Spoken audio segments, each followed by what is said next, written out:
I have started this, first introduced the Buddha, then introduced his teaching, then introduced how to practice Buddhism, then talk about karma, then rebirth, then heaven and hell. And today I explain in general how people practice Buddhism all over the world. A very simple topic. The whole Buddhist world we can divide into three groups.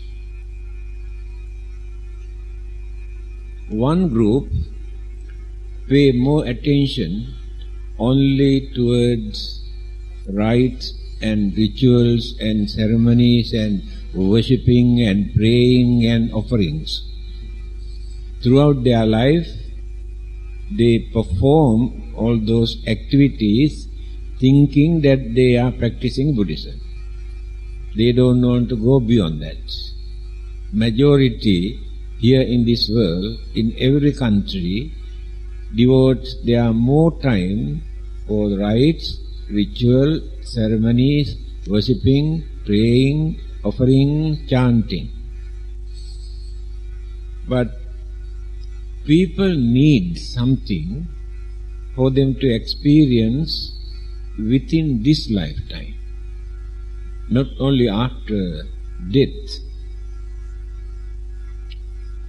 We have to consider this very carefully, because people like to have healthy life, people like to have peace, people must know how to get rid of their fear and insecurity, they must know how to gain confidence to avoid external evil forces.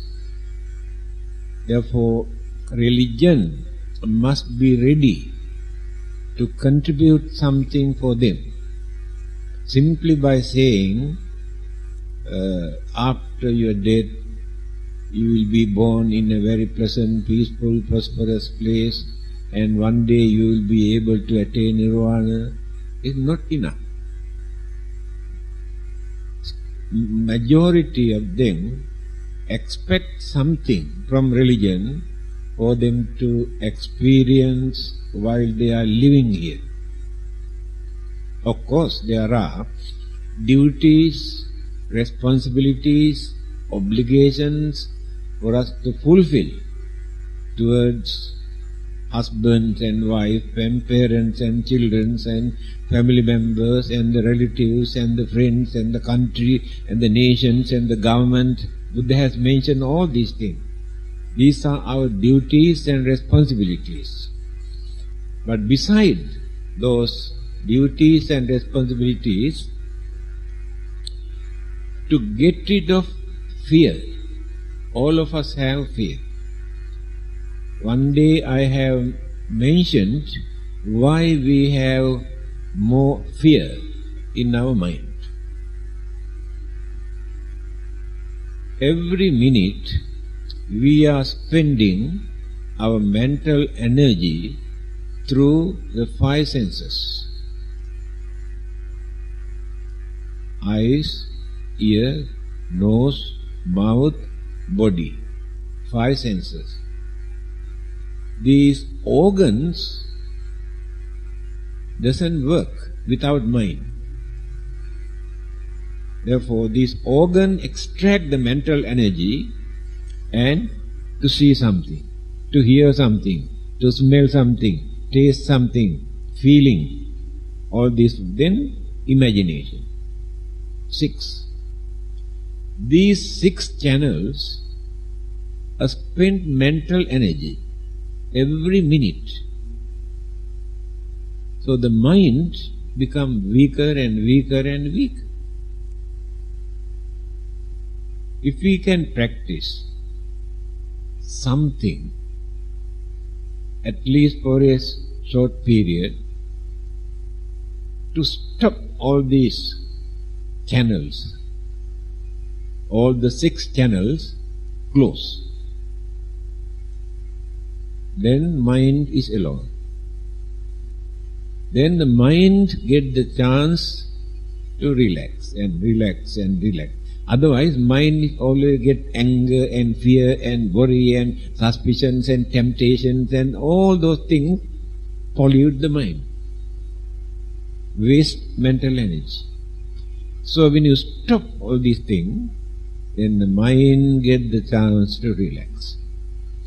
By relaxing and relaxing and relaxing, later we can get back the lost energy to activate, strengthen.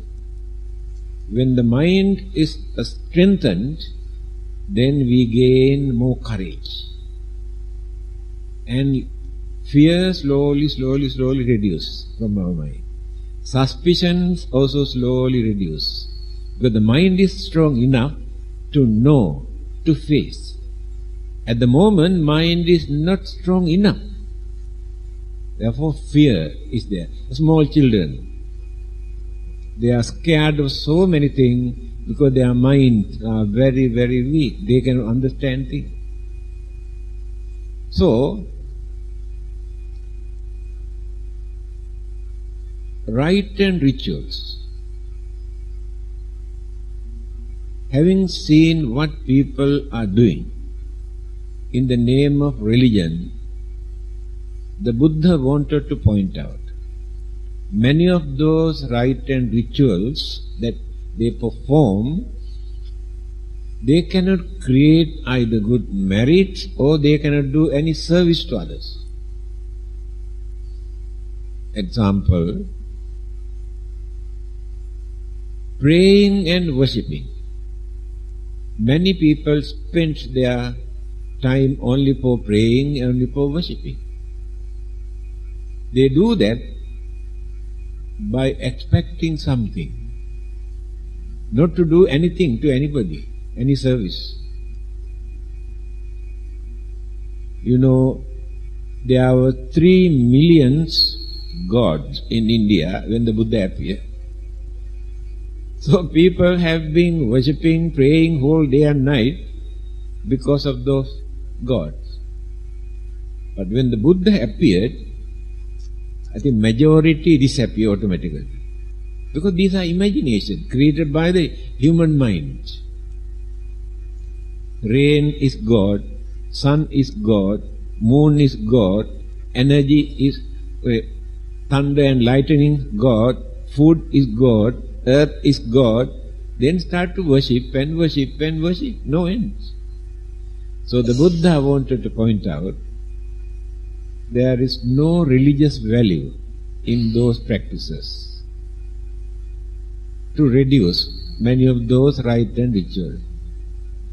Then some others started to torture their body, poking, burning, cutting, starving, without sleeping, without taking medicines when they are sick, thinking that they can get rid of all the bad karma that they have committed.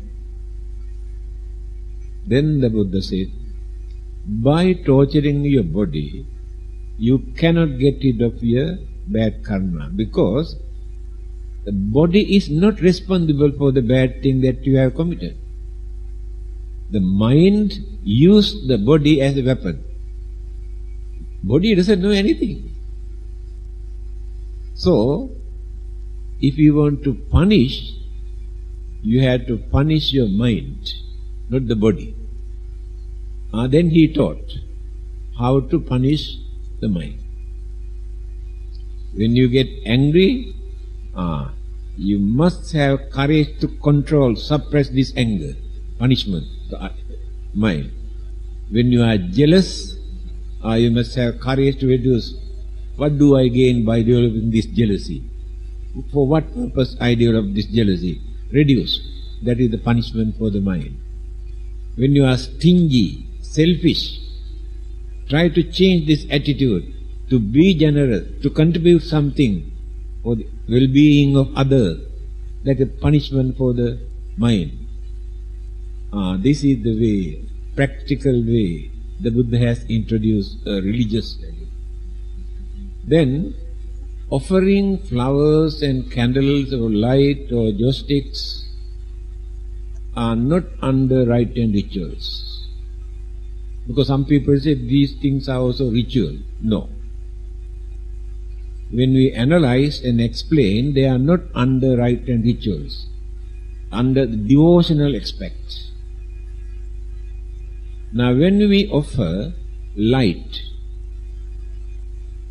we recite something.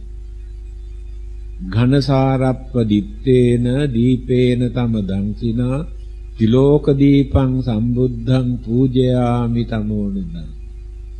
I offer this light in the name of the Buddha, who has illuminated the whole world with his enlightenment. So I offer this light to dispel the darkness and gain brightness. It is not right, it is meditation. It is a very good meditation. So when you offer flowers, we say, Pujemi buddham kusumena nena punyena metena chahotu mokkan uppang milayati yatha idamme kayo tathayati vinasabhavam. The flowers that I offer, so beautiful, lovely, and nice fragrance, everybody likes. But this beauty will fade away very soon, 1 or 2 days time. Our body, we think now very pretty, very handsome, very good complexions, nice features, but how long can we maintain all these qualities? Exactly like this flower, our body also slowly fade away. It is a meditation. Therefore no one can say they are under rite and ritual. So, we pay respect. Actually, we do not worship. Worshipping is a different word. Others worship and pray. We do not worship, we do not pray. What we do? We pay homage. We pay respect. We never ask anything from the Buddha. When we pay homage, pay respect, but in appreciation of the great achievement of enlightenment, the holiness, the purity, sacredness, supreme wisdom, we honor, we respect in appreciation. Now it is not begging or praying or asking something from the Buddha. In appreciation of his great qualities, I pay my homage. By doing that, in return, we get the blessing. We never ask, but we get the blessing. We gain some sort of inspiration in our mind. And at that time that is spent, we try to guard our mind by concentrating on the great qualities, virtues of the Buddha. This is the real meaning of paying homage to the Buddha. It is meritorious. Then we do some chanting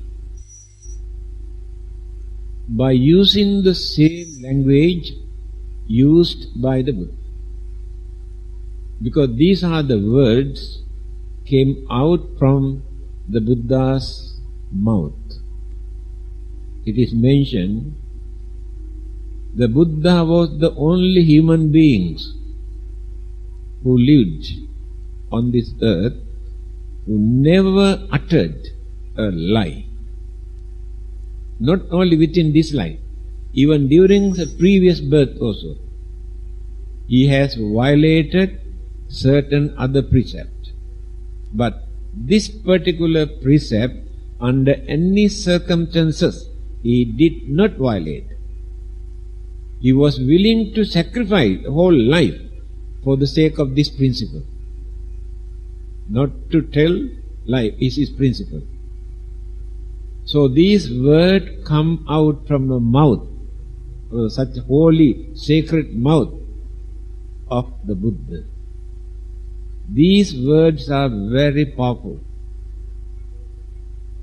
That is why we don't use another language when we are going to do some blessing. Two things are very important for that. When I am going to do some chanting for you, I had to radiate my compassion, sympathy, kindness towards you for your well-being. So my mental energy and the sound vibration both are focusing toward you. Then you had to attune your mind to receive, just like a receiving set, catch the wavelength by developing devotion, confidence, faith. You had to pay attention without allowing any other external forces to come and disturb your mind. Now the communication, harmony,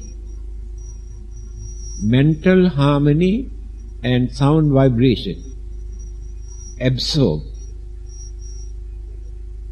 You can see the magnet, the gravity, and all these energies we cannot see, but they do work.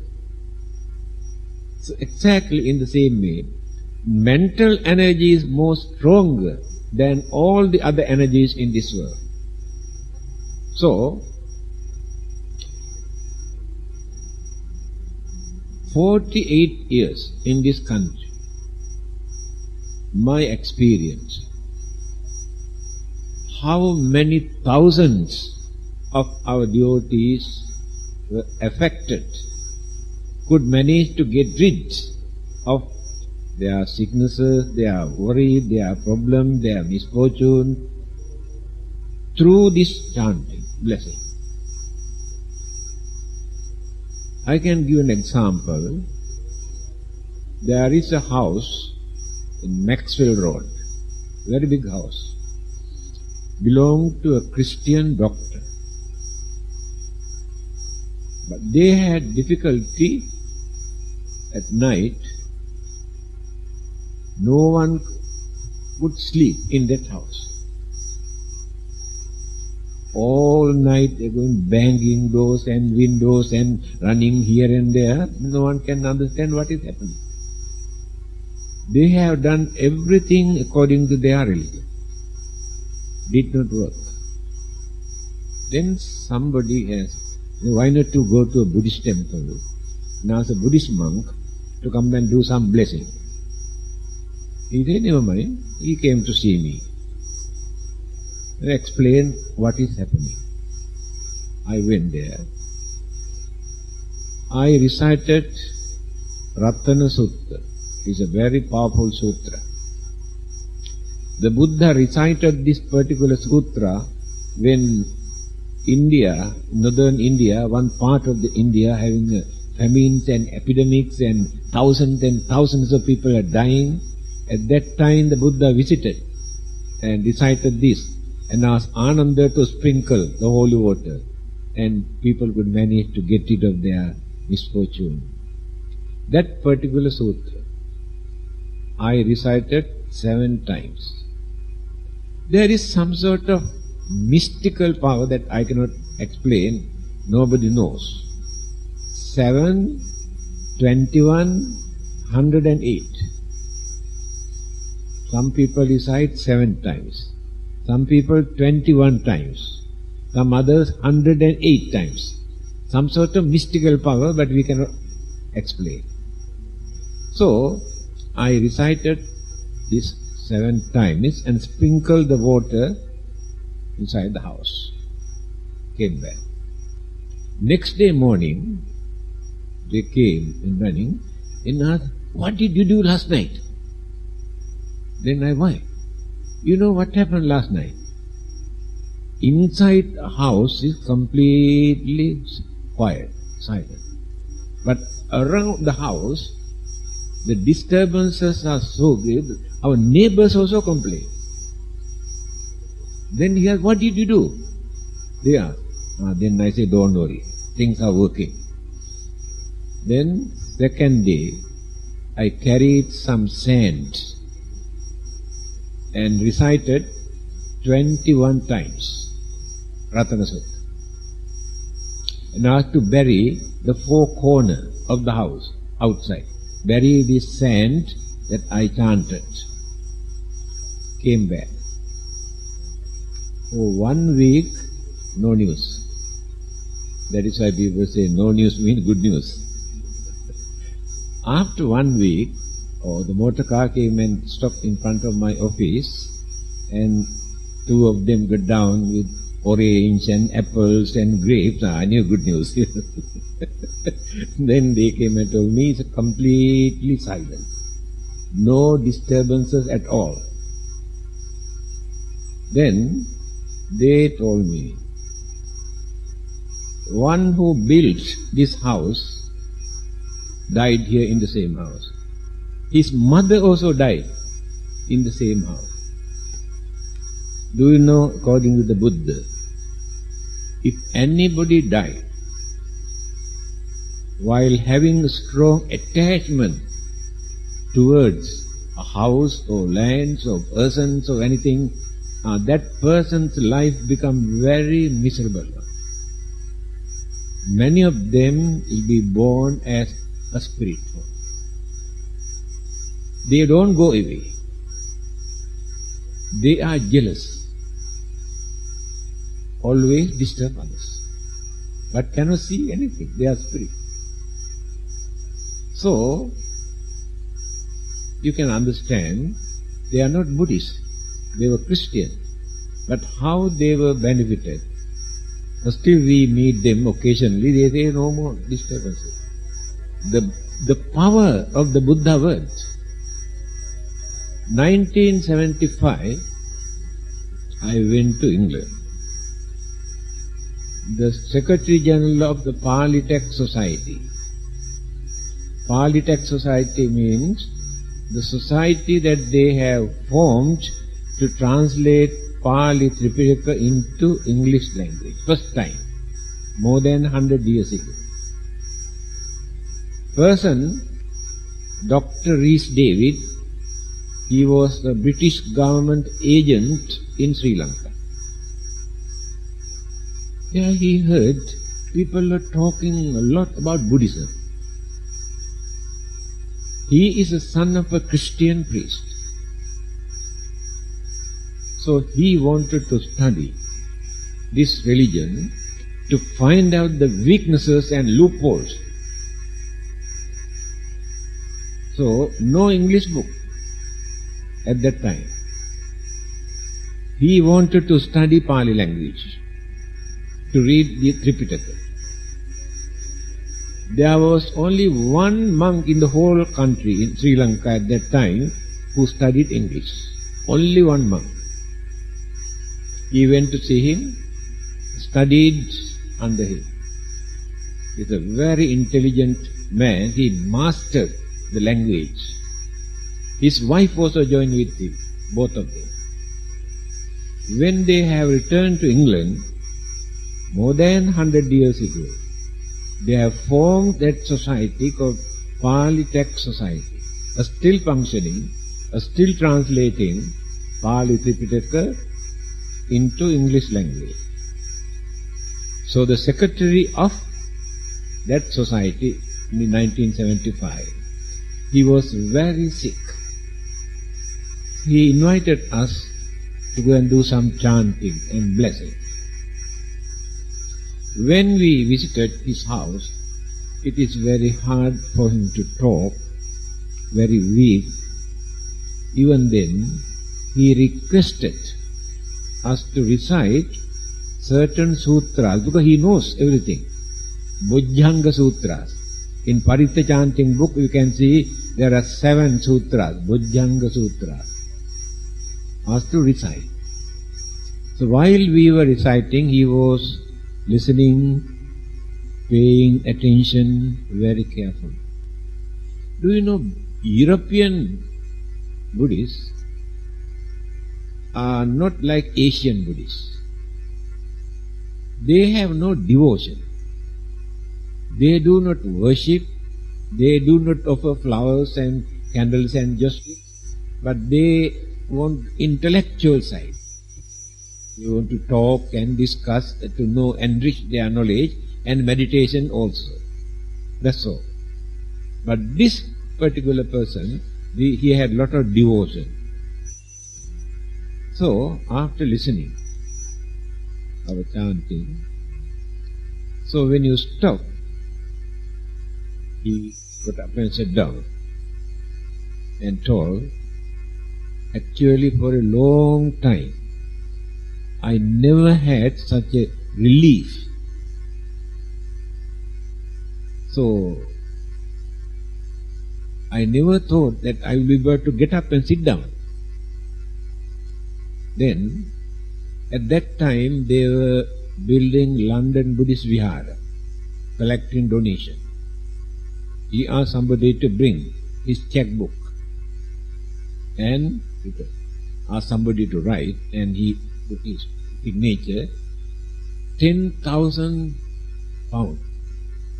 He donated to London Buddhist Vihara. An immediate result, the effect. Because he knows every word what we recite, meaning. And he has devotions and confidence. We also recited with compassion and sympathy and kindness towards him. So, the words that we uttered all are very meaningful words, the Buddha word. They are not like mantra. Mantra have no meaning at all. There are certain things, churu churu, suru churu, churu, no meaning at all.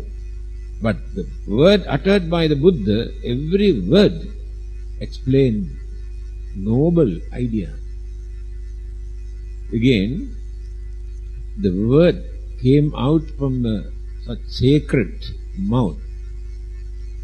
It is mentioned, Tittante nibbute chapi same chitte samampara. Whether the Buddha is alive or not, those devotees who have confidence and devotions and understanding experience the same good result. Whether the Buddha is living or not makes no difference. Another thing, the Buddha cannot die. The Buddha never dies. Buddha is not this physical body. Buddha is Buddhahood, enlightenment. That Buddhahood cannot die. This physical body disappears, but the Buddha exists. That is why the Buddha says, whether the Buddha is alive or not, if the devotees develop their devotions and confidence, they will be benefited. They can create a lot of merit, good karma also.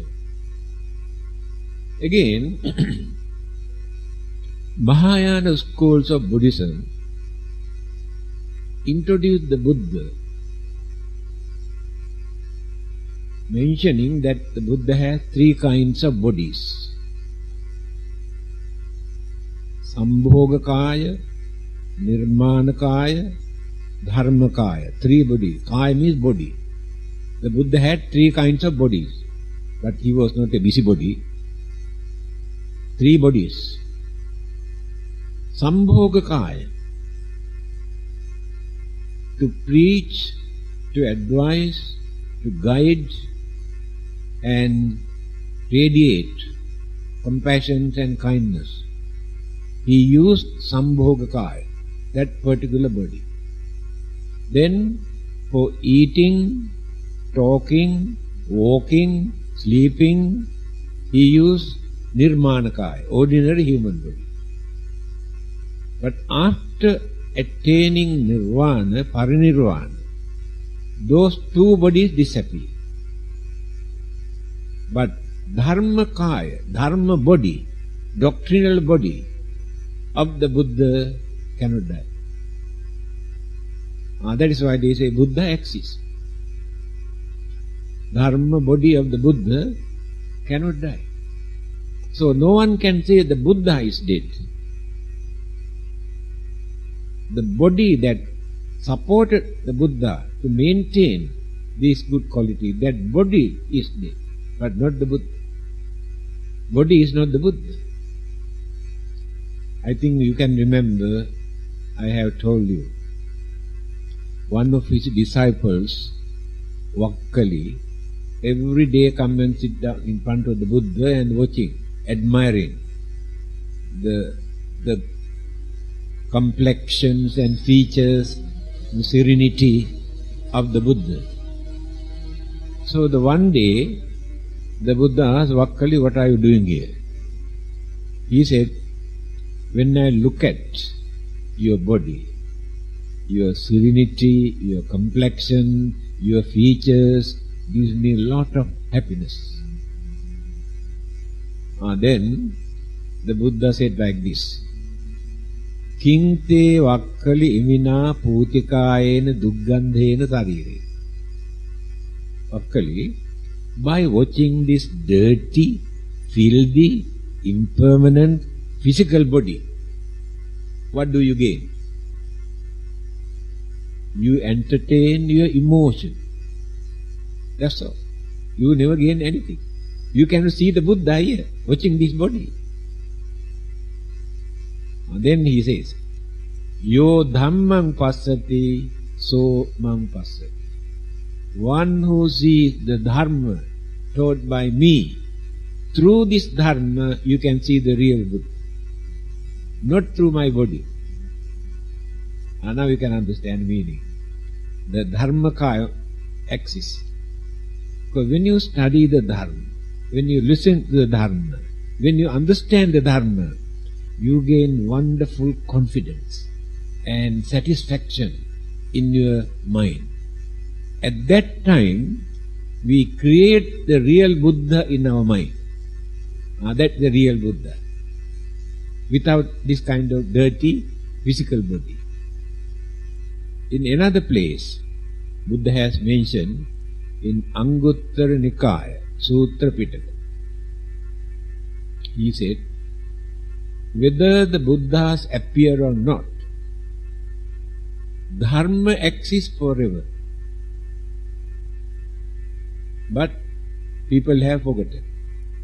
Dharma exists, but people have forgotten. Dharma never disappears. From time to time, the Buddhas will appear to uncover, not to discover. There is nothing to discover. To uncover the hidden Dharma, to explain. Then they get back. This he has very clearly mentioned. Paturahosi magadhesu pubbe dhammo asuddho samalehi chintita. Gaining enlightenment, he said, this Dharma that I understood existed long ago. But misinterpretation, wrong concept, wrong ideas, imagination completely eclipse this Dharma. So, I had to uncover and show what this Dharma is. Therefore, no one can say the Buddha is dead. Here. Then,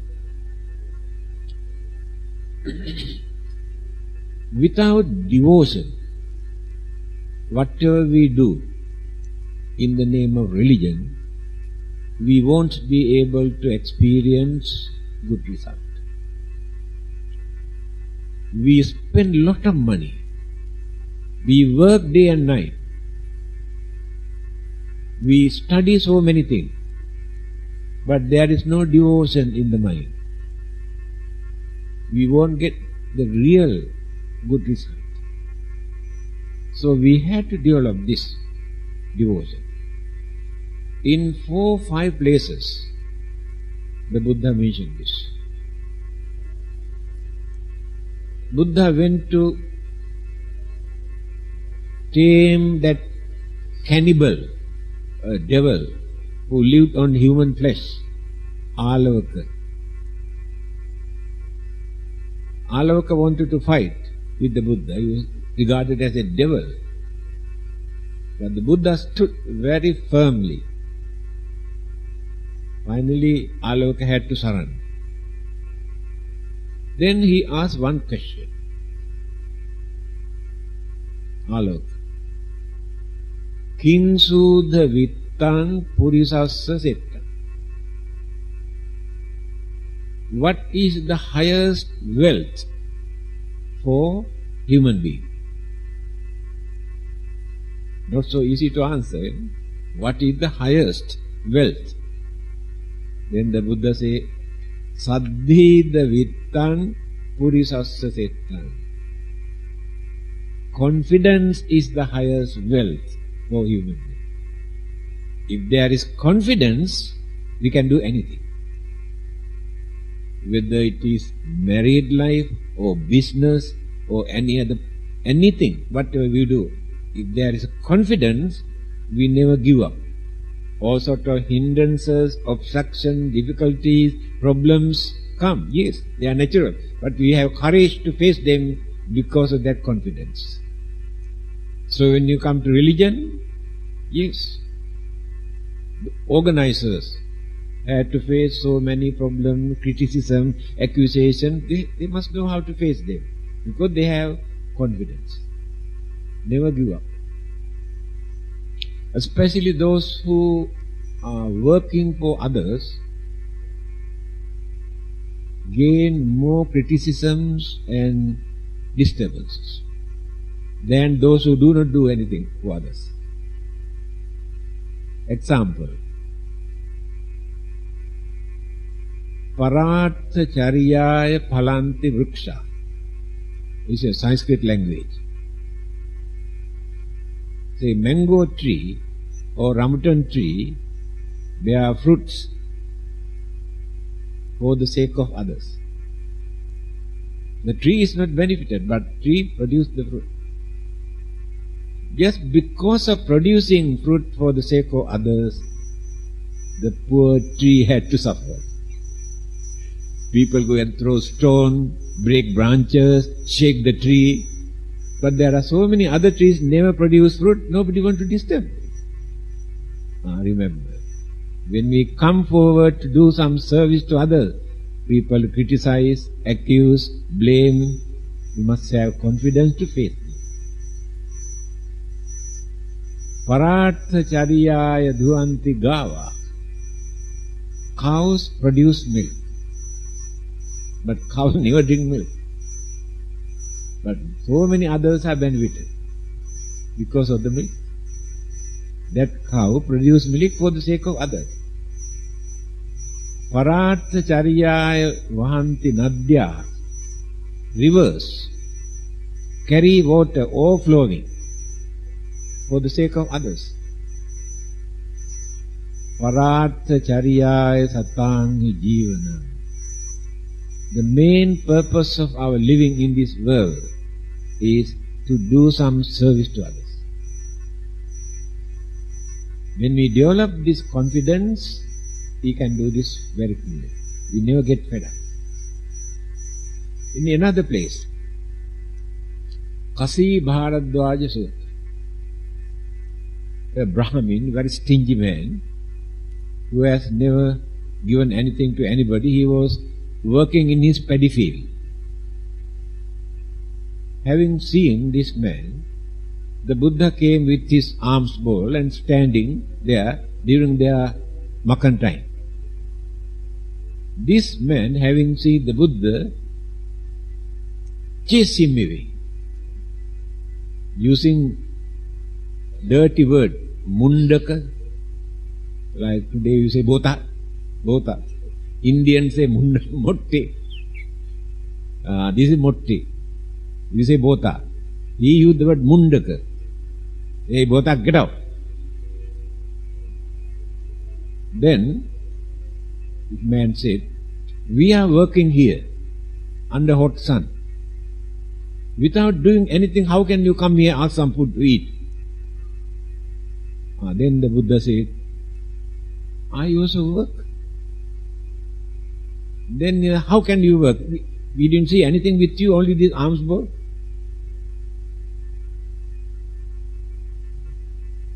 Then Buddha says, Saddha bijang tapoti panyame yuganangalang iri isa manoyuttang sati me palapachanang. Saddha bijang tapovutti. Bija, biji. Now you use bija for cultivating paddy. But I use my confidence as biji. Saddha bijam. My confidence is my biji, my seed. That is how I developed my way of life. Therefore, you cannot condemn me that I do not do anything. Then, finally he surrendered. Another place, 7 kinds of wealth in the teachings of the Buddha. Saddhādanang, Sīladhanang, Hiri Uttampyang Danang, Sutadhanancha, Chagocha, Panyame, Sattamangana. 10 kinds of wealth we have.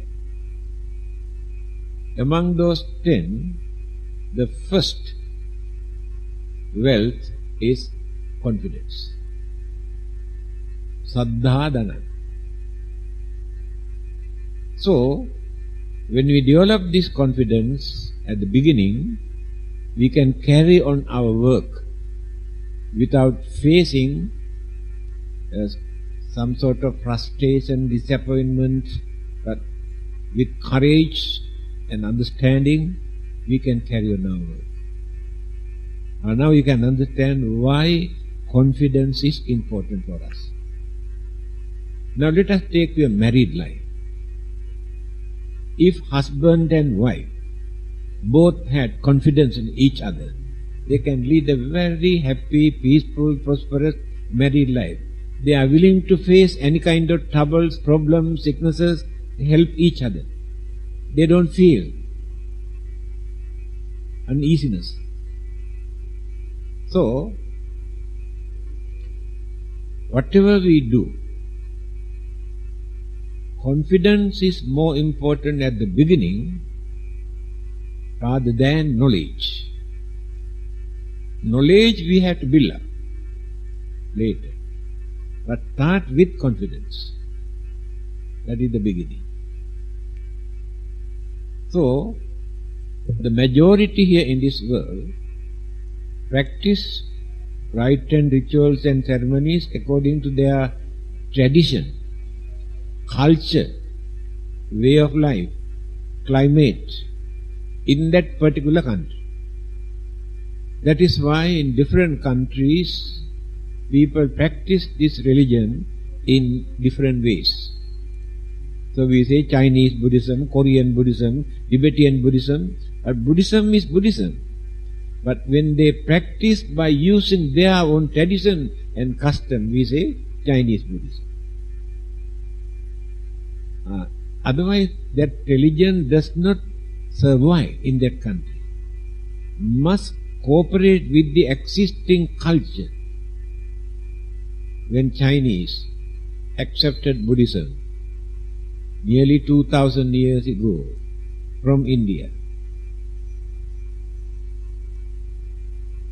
the Buddha has introduced this religious way of life according to Indian way of life,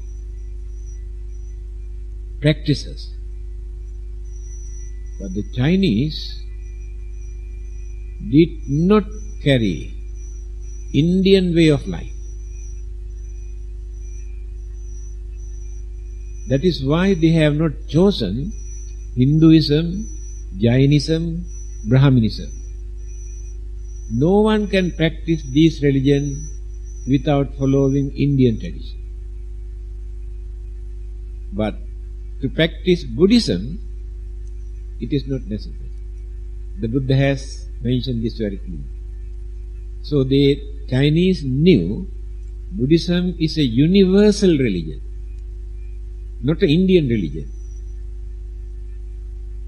So they studied only Dharma, staying 3 years, 7 years in India, studied the languages and Dharma, and gone to China and introduced Dharma. Then the Chinese have incorporated Chinese culture into Buddhism. Then practice according to Chinese culture. In other countries also, in Tibetan also do the same thing. Therefore, we should not try to show any superiority, complex, we are higher than others. That is wrong. So, sometimes we Theravada Buddhist countries like Sri Lanka, Thailand, Burma try to say, oh, we are higher than others, we are more pure than others, but they also have a lot of weaknesses in their own countries. So, religion become very dry subject, not appealing to the public. But when combined with the culture, then become active, energetic, become a living religion, active religion. Take for instance, without doing anything, every day you come here, sit down and meditate and go back. Others never gain anything. They don't feel that there is such religion in this country. Yes, meditation is very important, but you must be active in certain other areas also. Otherwise, this cannot become a living religion. So, culture always promote religion, protect religion. Religion support the culture. Both must combine together. So, there are certain practices which are harmless, not immoral. Then we can accommodate such practices as cultural practices. Otherwise, we cannot protect Buddhism. Now, let us say younger generation here in this country or any other country. The way how others, Christians and others, organize their religious activities, these people say, oh, very appealing and we feel very happy when we attend their services, function, but when we come to the temple, we feel very dull, there is nothing. That is the weakness. We must know how to organize by inviting them and selecting certain practices, cultural practices to promote Buddhism. Otherwise, religion cannot last long, slowly disappear. Then, come to the other aspect.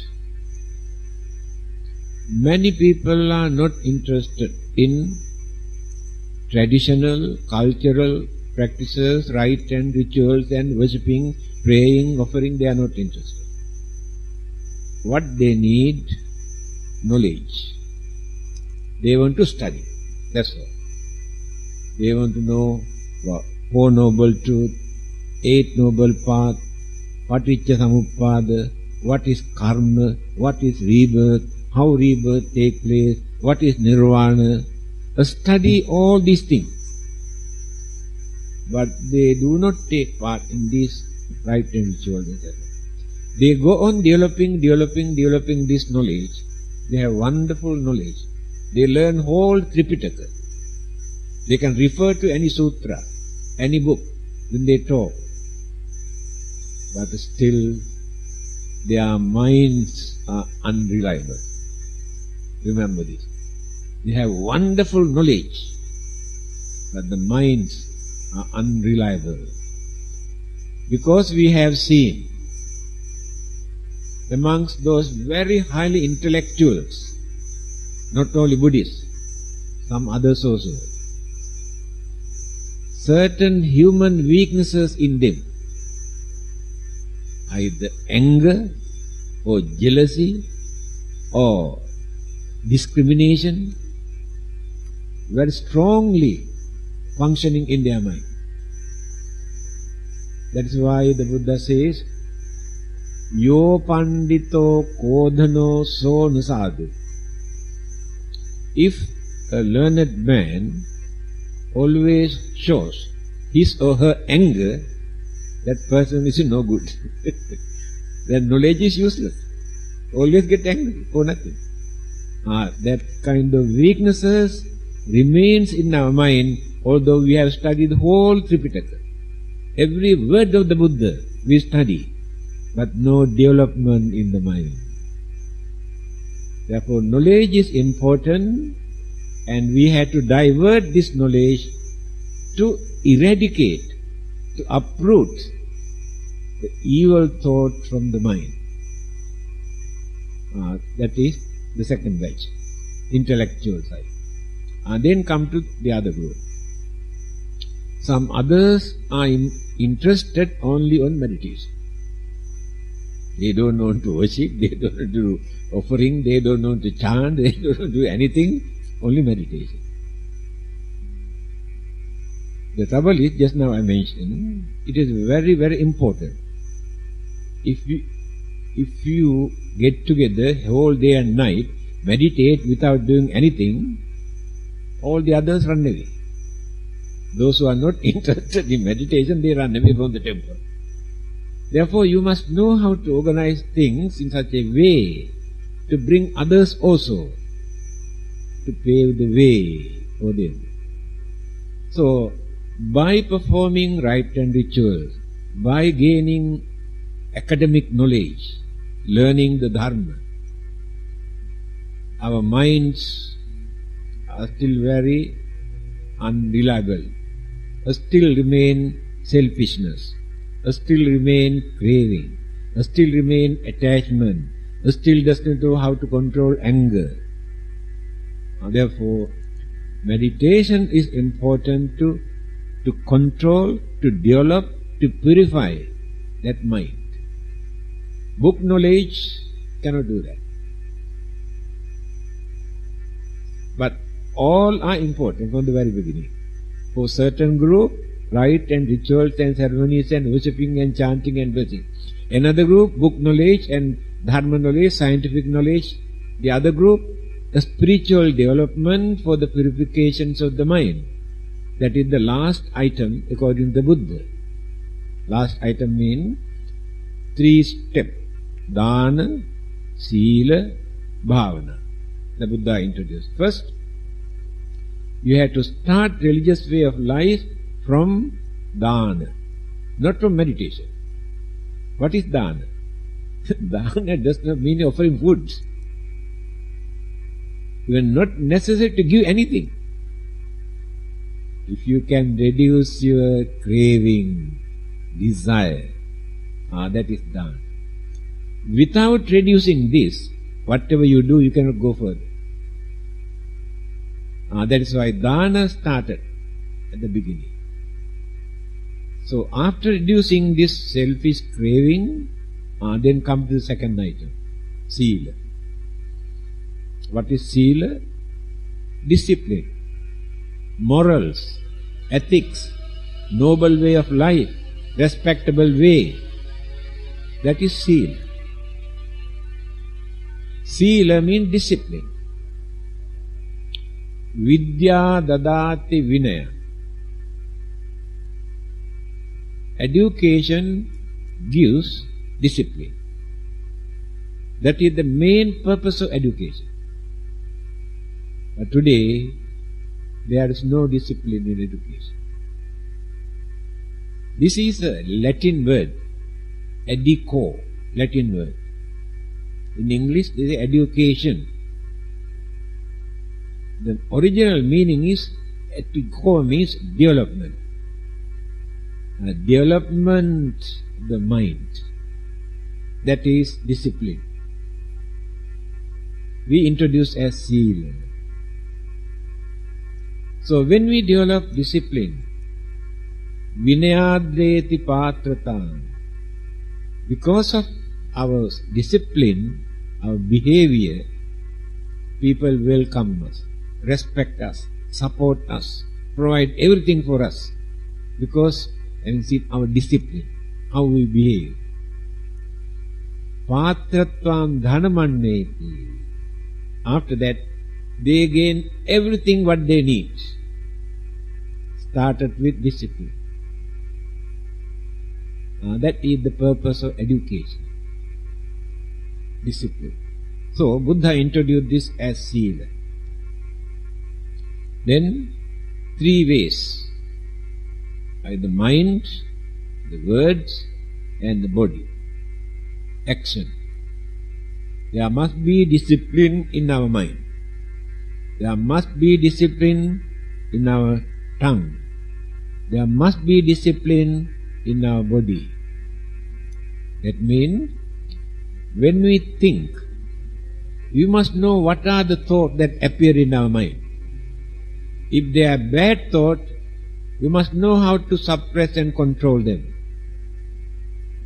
If they are good thoughts, then we must know how to cultivate and develop them.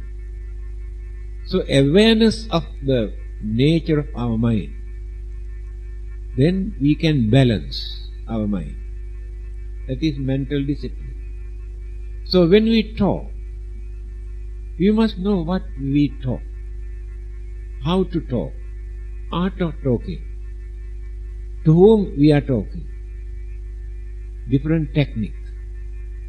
Again, I told you, we human beings are the only living beings who tell lies. Others do not know how to tell lies.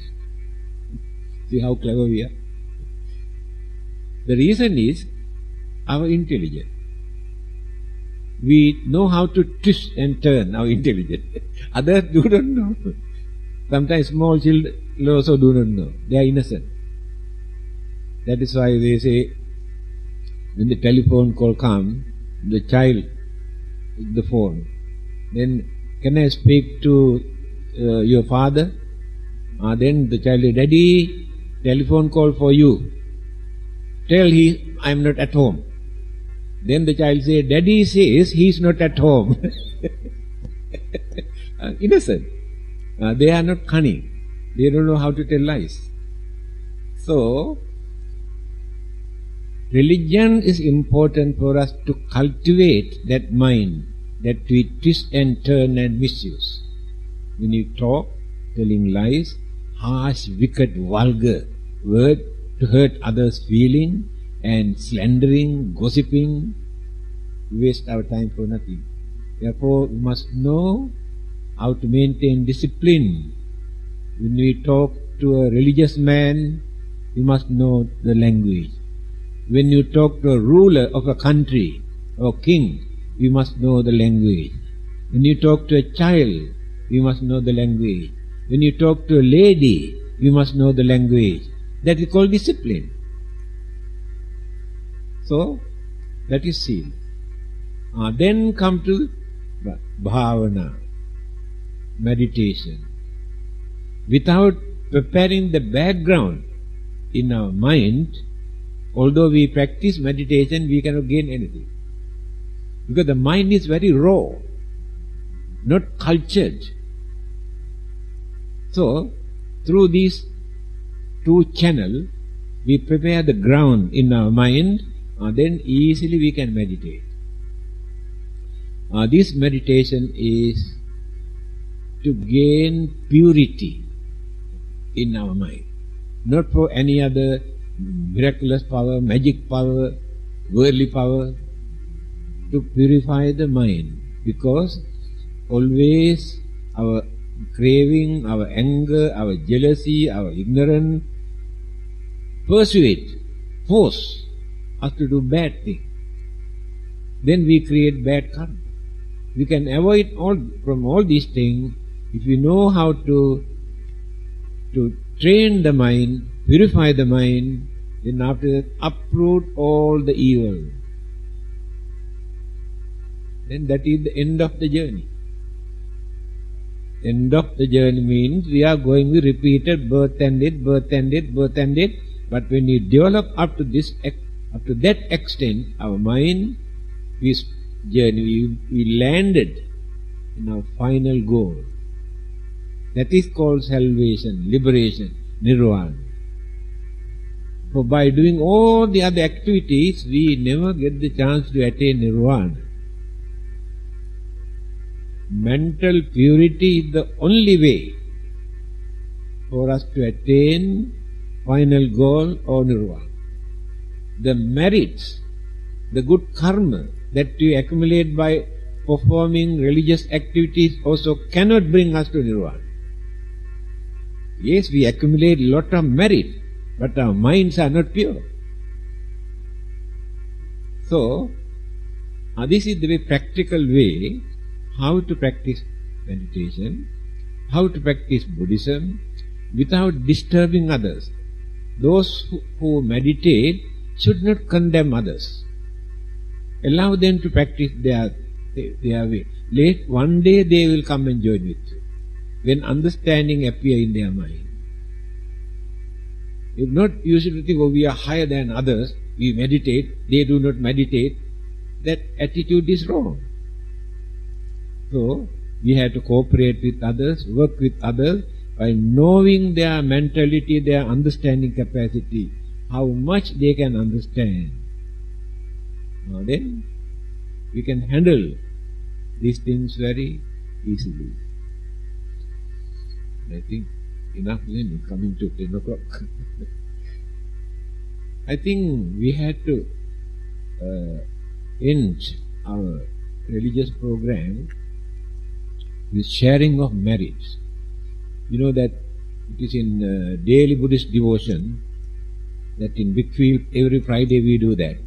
After talk, imina punya kammena upajjaya guruttara acari upakaracha mata pita piyama. That is sharing of merit, transference of merit, radiations of loving kindness, all are there. So if you can prepare some extra seed with English translation and distribute next week. So then I train you how to recite all together. After that, you also can recite without us. After performing any religious service, recite this. Invite all the others to share the merit, transfer the merit to our departed one, and appreciate our parents and teachers, and all the beautiful sayings are there. Is there anything in your mind to tell me what to talk next week? Explain any particular topic? If you can give the idea, then I can talk. Because some people want to know more details about certain things. Okay, thank you very much. A blessing. Sabbitiyo yajjantu sabbarogo vinassato mate bhavatvantarayo sukhi digayuko bhavatu sabba mangalang rakhantu sabba devata sabba buddhanubhavena sada sotti bhavantu te bhavatu sabba mangalang rakhantu sabba devata sabba dhammanubhavena sada sotti bhavantu te bhavatu sabba mangalang rakhantu sabba devata sabba sanghanubhavena sada sotti bhavantu te. So good health and peace and happiness to all of you.